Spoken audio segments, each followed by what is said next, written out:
This is the Ratskull Sports Podcast with Seth and Colin. Apologize, we're not really radio people. But anyway. I am not going to allow that to be the intro. Yeah, it's going to be the intro. Is it going to be the intro? Yeah, it's got to be. All right, whatever. It's got to be the intro. Anyway, we have a lot of things to... Not really. We don't have a lot of things to talk about. We were going to do this... and it's his idea. He's got to come up with the ideas. No, we were going to do this the week after the Panthers-Seahawks, or the divisional round playoff games. I don't remember things by the whole NFL. I remember things by Panthers games. That's true. So I was going to do that, and I was going to have a very raging-filled talk about the second half, which was horrible. Then that never I was just going to happened. laugh at him. I really was. No, we were going to do it that Friday night before the NFC Championship game, and then I got sick, so we didn't do that, or you didn't want to. I don't freaking remember. And then, what else happened?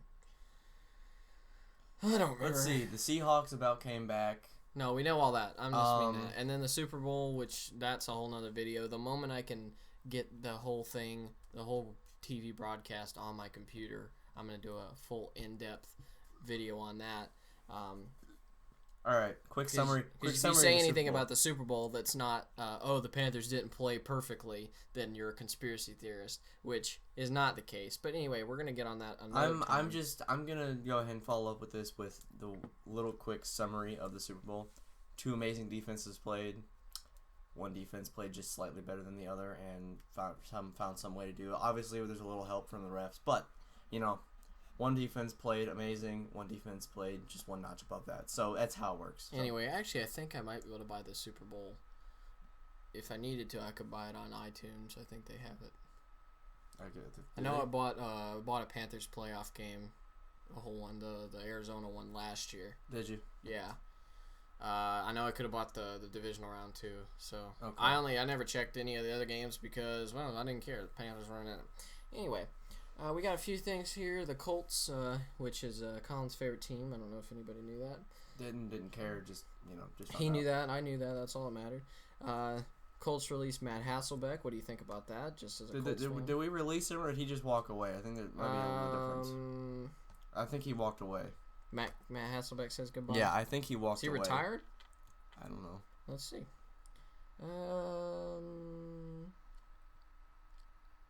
He's just a free agent, so maybe he doesn't care. He needs to retire. He's like 150 years old. He did good for the first half of the time. I give him credit. He was working with a very poor team, which everyone thought the talking heads in the media thought that the Colts are gonna go to the Super Bowl and the Panthers are gonna finish last in the division, which I found laughable, even because of the fact that I knew from the beginning the Saints didn't improve at all. In fact, they got rid of Jimmy Graham, who's their only real threat. That was ridiculous. And we found that out in May of last year, and we were like, we couldn't believe that. But and then the Falcons haven't done anything. The Falcons released Roddy White this week, which I'm fine with. I thought he was a punk ass. He's old, isn't he? He's old and he's a punk ass. Yeah. I don't like him. Of course, I don't like anyone who plays for the Falcons. That's true. Or the Saints. I don't care about the Bucks. The Bucks are starting to threat for a little while. We haven't lost to the Bucks since 2012. I'm not worried about him. Give Winston enough time, and he'll become a threat. They'll become a threat. Believe me. We beat the Bucks twice last year with Derek Anderson.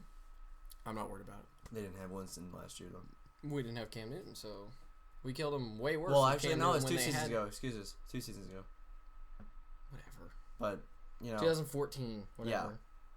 Yeah. Anyway. And last year it was close.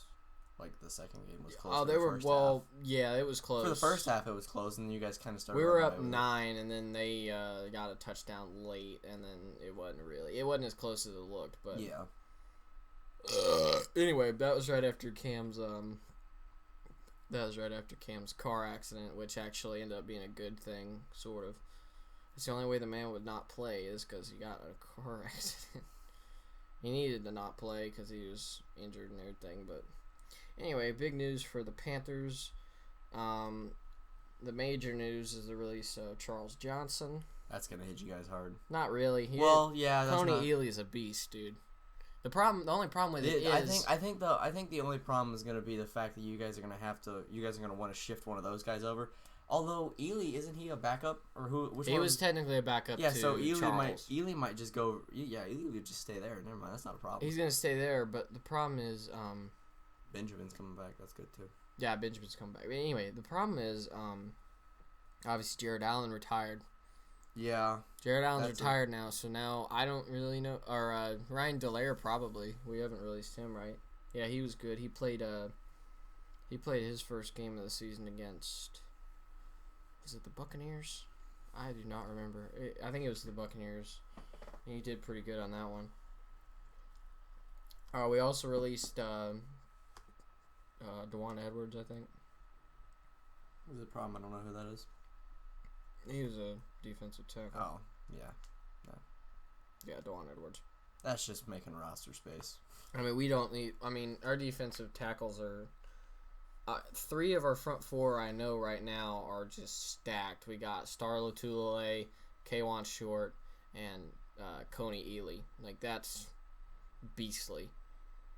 Like, all you gotta do is keep the Broncos out of the Super Bowl, and you guys are gonna have. I a Super don't Bowl care title. about the Broncos. I'm just saying, with their defense now, I don't think anyone can stand up. We put almost twice as many yards up. Our offense put twice as many. I know. So clearly, their defense. How many turnovers do they force compared to yours, though? I mean, they forced 2 more. They forced 4. We forced 2. Yeah. See, I mean.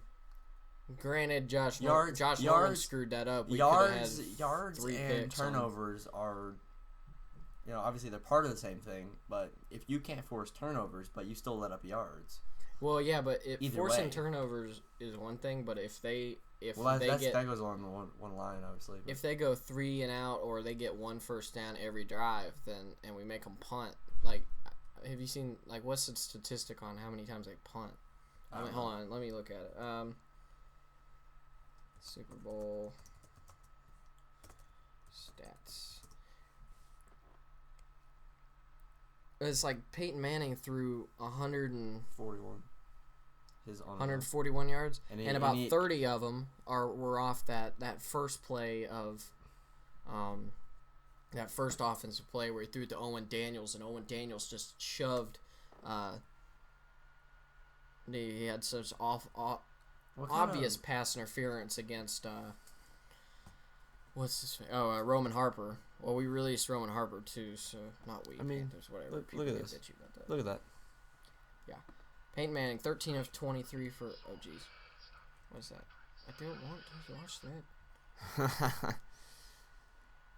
13 of 23. That's a 56.5% completion percentage for 141 yards and 1 pick. Granted, he should have had 3 picks. Josh Norman dropped the ball on that one. But still, I can't believe he had. That's what happens. That's what happens when you shut down. That's what happens when a cornerback shuts down wide receivers so much that he doesn't even remember what the ball getting thrown to him feels like. So he drops picks.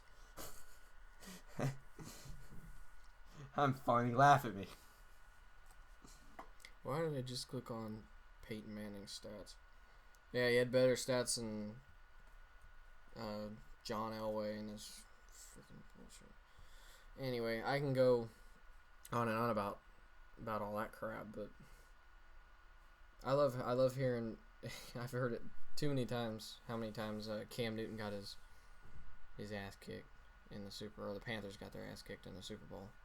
14 points is not an so sick of it. First of all, it's 14 points. Second of all, it was that's 6 a good points. game. That's a good game. Second of all, it was 6 points up until 3 minutes left in the game. The Broncos' defense or offense couldn't get a touchdown until they lined up on the 4-yard line. Anyway, why are we still talking about the Super Bowl? It's been a month already. I said I was gonna make a quick note about it, and you just kept going. Yeah, that's on you. That's your fault. Jonathan Stewart only got 29 yards in the Super Bowl. Well, we did get 118 total yards as a team rushing. I'm glad. See, that was the problem. Well, they say the offensive line was not very good. Granted, their defensive line was just too good. I can admit that. Offensive line didn't do anything. Anyway, we're getting off topic. Where were we? I don't know. What do you want to have to talk about? It's your show. Anyway, show, quote unquote. We are going to switch gears and talk about NASCAR. Yay. Jimmy Johnson. What did Jimmy get this time? He won. Oh, yeah, that's right. 76 wins, but first I think I'm going to try and talk about Truex's or NASCAR suspending Cole Pern. It says on NASCAR.com article that NASCAR officials have suspended crew chief Cole Pern for one NASCAR Sprint Cup Series points race and have fined the Furniture Racing employee $50,000 for Jesus Christ. For a rules violation that took place, yada yada yada. Let's see. 15 championship points. That don't mean anything That at this doesn't point. matter. Truex is going to win a race. The infraction, which involved the roof flaps again. Again? Or is this the first? No, it's again. Let's talk about. So clearly they screwed up. I don't know if it's really. I don't know if NASCAR should really be fining people $50,000 over it, but maybe not fining people $50K, but. But granted, if you're suspending a guy a race, I agree with that. I agree with suspending the crew chief. Is that crew chief? Yeah. I say send the message that. Well, I think you need to only do one or the other. Though. Yeah, that's what I'm saying. Suspend him. Don't do the 50,000. But I'm saying suspend him. Get the message across. 50,000 is a lot of money. That this crap isn't happening again. He's not the driver. He doesn't make as much money as. I know. Yeah. That's what I'm saying. I'm saying just suspend him. It's one thing if like. Get the point across. Get the message across that you know what, this is gonna stop. And if it doesn't stop, then you drop the suspension and the fine. Well, then the fine starts getting bigger. Yeah, well, it's like if Chad Knaus gets a penalty and he gets fined or whatever, that's not really a big deal because Rick Hendrick just pays for it. Rick Hendrick's multi-millionaire. Yeah. Who knows? Chad might pay it, but if Rick doesn't think it's a good penalty, then he'll pay for it. But I don't know. I'm not saying those guys are poor, but I'm gonna say that I think the deducting championship points is stupid because, well, not stupid, but pointless at this point. Because win it goes on wins. It doesn't matter. I mean, everyone's sure that 78 is gonna win a race. The only way it matters. He's gonna win a race. The only way it matters is if Jimmy Johnson wins 8 before the chase and. You know, one other guy wins 7, so that's 15, and then there's only a few other guys who win races, and which let's see, we can count on our few hands who's gonna win this year. 48, already done it. 11, already done it. You know, he's actually kind of a mishmash. 2, 4, 22, 24 maybe. We'll see. He we'll ran see about 24. He ran good enough at Vegas. I think he could do it this year. Sorry, Atlanta. It's true, it's Atlanta. I saw Vegas on the screen. I thought Vegas. Who else is there? 88. Oh, he's gonna win. 88's gonna at least win Talladega. 88's gonna win something other than we'll see. Dega as well. Probably. And he only won one non-plate race last year, and it was. I didn't say 78 already. 18, 19, 20. Yeah, Gibbs cars are gonna be good again this year. All those guys are gonna win. Yeah, do we want to talk about the Kenseth penalty? What happened to Kenseth? What did he do wrong? Well, they got called for improper fueling. Oh, yeah, that one. And then I totally agree. He was pissed on the radio because his guys didn't call him in when he was getting the black cross flags. Which I agree, that's utterly ridiculous. You at least got to let him come in and possibly. Now, granted, Jason Ratcliffe, I can understand that he would think that they get a chance to review it, but I don't know. I mean, it's from the video, it looked like the right call based on the way the rule is, but the rule's pretty stupid. You want to explain it for everyone that's listening? Well, the rule is he engaged the fuel and then set down the. He just set down the wrench. Granted, I understand the spirit of the rule. You don't want them adjusting things, but all they did was set it down. That's a little bit strict. I couldn't see him calling that on Dale Earnhardt 20 years ago if it was a rule. I'm not saying they have a thing against Kenseth. They probably do, but... Well, yeah, they took out Pretty Boy.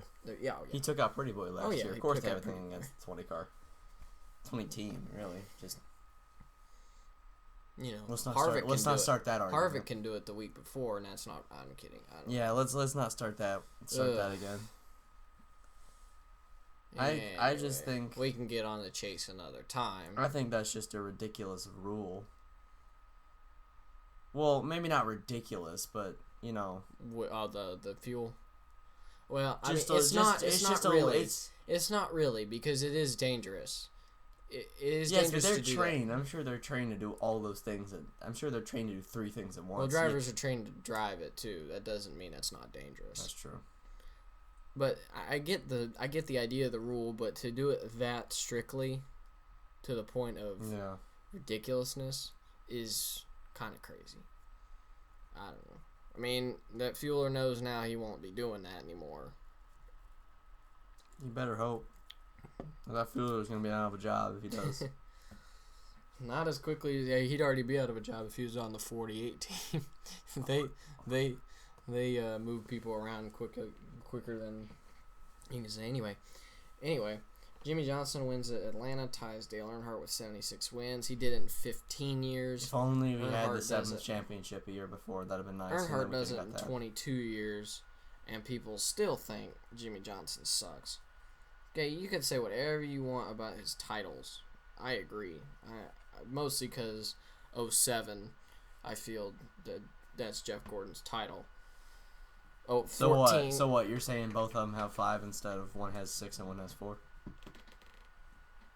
No, I don't know about the other ones. I think I heard the number he'd only have 3 championships, maybe. Only 3 championships. Yeah, what upsets me is when someone like this has Jimmy Johnson has 6 championships, 5 in a row. All right, that's a feat no matter what setting it's in. Yeah. Either way, screw all that crap.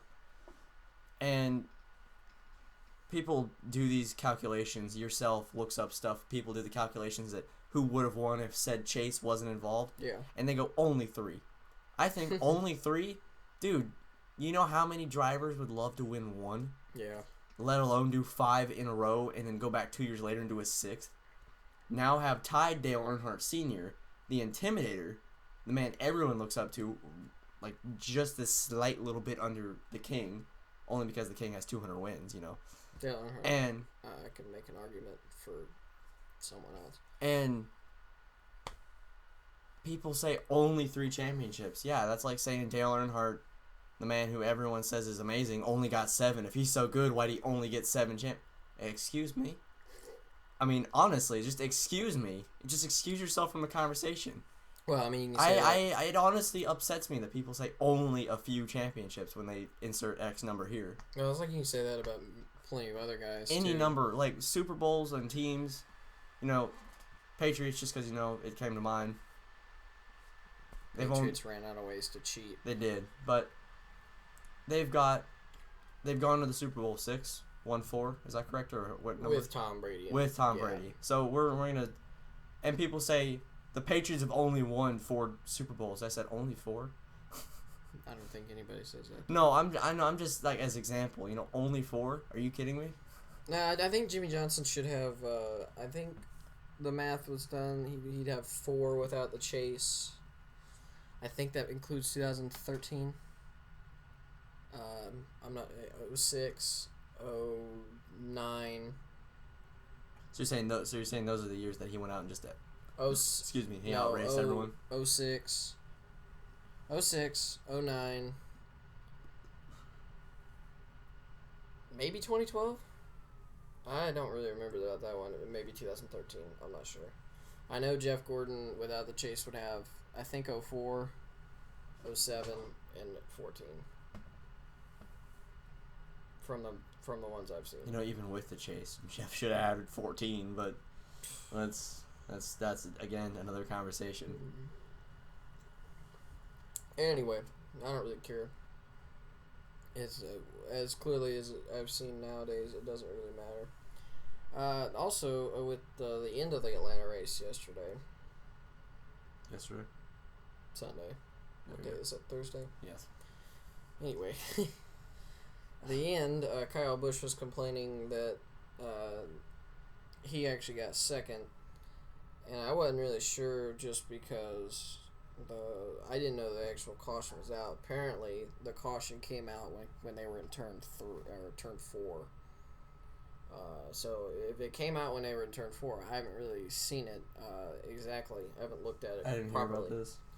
Well, they keep. Doesn't it go by the next scoring line? I thought it doesn't matter. No, not at the end of the race. The end of the race is video. Yeah. But they keep showing the video on like Fox and everything. They keep showing the video where Junior passes Kyle at the very end, and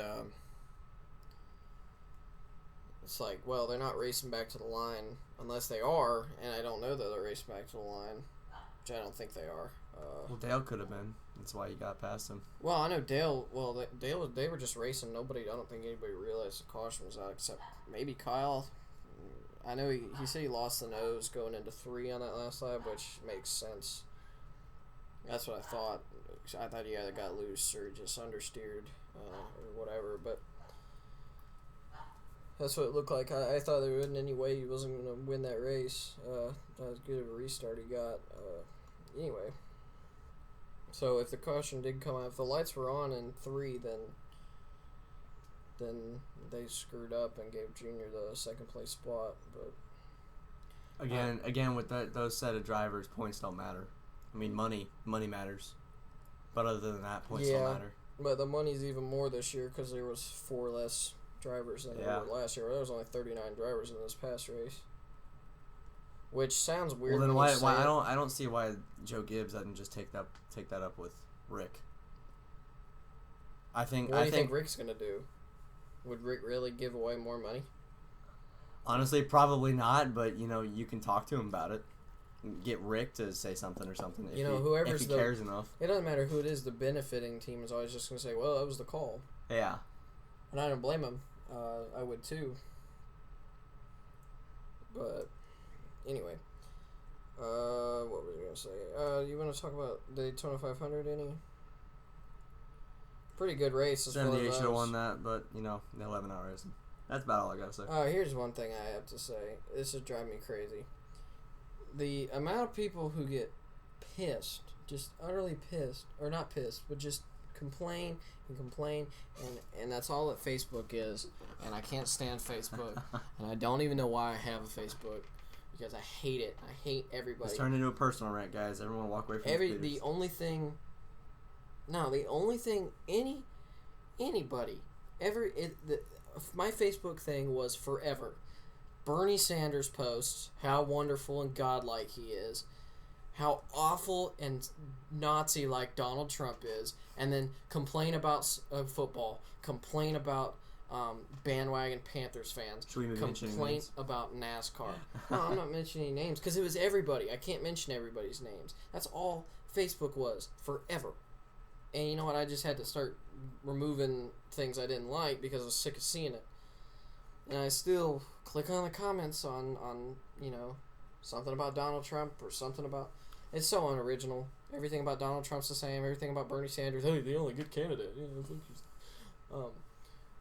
Everything about NASCAR is the same. Oh my God, the Atlanta race was so boring. Oh my God, they were just driving all over the place and squirming everywhere, and there was actual racing going on, and there wasn't crashes. It was so terrible. Oh my God. Oh, Daytona 500, that sucked too. Oh, why don't you go back to the 90s? That's when they really raced. You know what they did in the 90s in Daytona? They run around in a single file line, and it took 3 guys to get around the leader. You know what happened this past week? It took 2 guys to get around the leader. Or a big line. It was the big line on the outside. No, it was Denny Hamlin. Harvick got a big run, pushed the 11, and he just rocketed. You'd have never seen that 20 years ago, okay? No, you see, I think... Not unless somebody screwed up badly. I think Denny Hamlin cheated the Daytona 500. I think they had his car merged with an Indy car, and he had push-to-passes. And he decided to use one and coming into 4 and down the backstretch. Well, that's possible, but they don't run push-to-pass at ovals, so it doesn't work like that. I know, but you can basically call Daytona a state. Does it count as anything? A state? I'm just saying how big it is compared to everything else. And anything else any car would run, it's huge. You mean like the Brickyard? Oh wait, they're the exact same size. Except the Brickyard. Brickyard doesn't count. Why? Because I said so. We had an idiot rant here in a minute. Or idiot moment. And Fontana, now that I think about it. What about Fontana? Oh yeah, Fontana. Fontana. Pocono. Oops. Pocono, Colin. Anyway, they tested it. They don't use push the passes at Indy? I thought they did. The Indy Grand Prix. Okay. Okay, go ahead.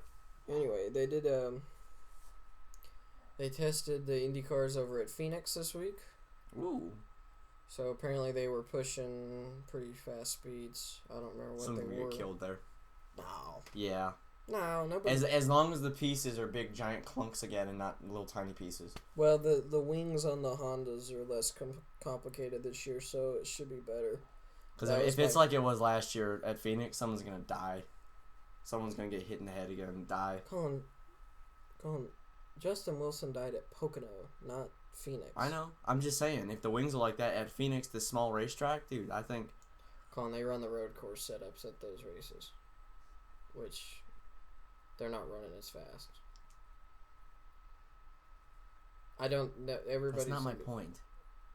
Well, the little compartments of. I know what your point is. That's my solid point. Carbon fiber and. I'm not saying speed-wise. Yeah, obviously speed contributes to yeah. getting hit in the head with a plastic piece going 100-something miles an hour. But well, this is a personal thing, or this is an opinion thing. I guess this is all opinions. My podcast, our podcast, so we can say what that's your podcast. My podcast, anyway. I think IndyCar. I agree with what Scott Dixon said a few months ago. The new cars are just not really that good of an idea. It just wasn't worth it. I mean, no. Not just because even if Justin Wilson made it or he hadn't have been in that position or anything, it had nothing to do with that. I was getting sick with IndyCar toward the end of the season because, well, especially that Pocono race. I turned that Pocono race off with about 50 to go or something because they just kept crashing every lap. And I remember I loved it would take 10 minutes to clean everything up. Yeah, that's also a thing that drives me crazy. I know the Home Metro safety crew does a good job. When somebody's in real trouble, they get there quickly.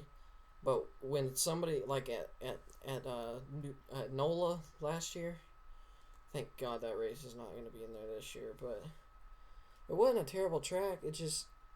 Coming off the last corner, it was still wet there, and they were running dry tires. And instead of going through there safely and easily, all the drivers just gunned it every freaking time and wrecked.